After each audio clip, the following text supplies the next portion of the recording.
So hello, my name is Veguc and I am a part of Team Gucky. My first year competing for esports, it's been kind of, I guess you could say like an emotional ride. Because at first I didn't really know what I was getting into. Because I used to play football, so going straight over to gaming is completely different. So I say my biggest challenge as an IGL over the past year can be just me, just being able to have like a consistent team. The vibes and just like team communication. I see like a lot of the Apex community just like leave off on teams just because like they have one bad performance or they just have one bad argument. Me personally, I feel like you should just try to work out those differences. Just because this is an online industry, online gaming community, you shouldn't just try to bypass all the emotion that's involved into the game. One community that's very like backed into me of just learning the whole Apex community and learning online talk is the INF community.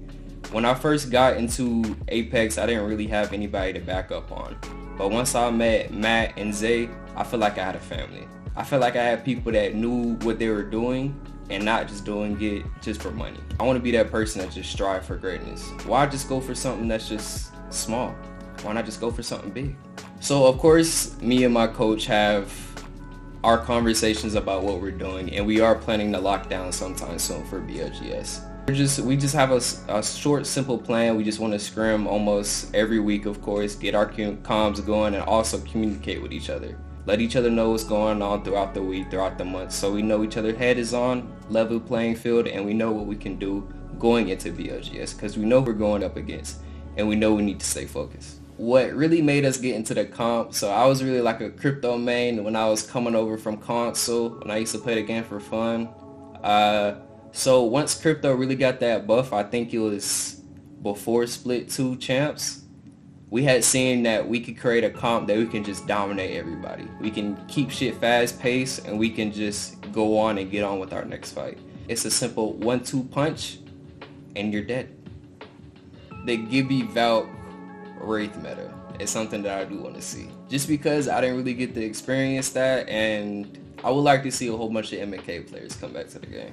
Now what I do for myself, of course I do a little yoga, do a little hand stretches before a tournament, and probably do a little 3v3s, run a little ranked with my team afterwards. The number one thing I would say is strive. But strive can come from completely something else. Strive can come from money, it can come from passion, it can come from a whole bunch of different things. But the T2 community, of course, we have to work sometimes because we don't have enough money for that. So when we get into scrims, we may not have the same demeanor as the T1 or some T2 people that don't have to work or don't have to do anything for their day, just be on Apex. Some people don't have that privilege, so there's a little mid-ground in between that. So if I can say, can we fix the gap? I really wouldn't say that we can fix the gap. What I can say we can do better with that gap is just have passion even though we're doing something outside of our life, other than Apex.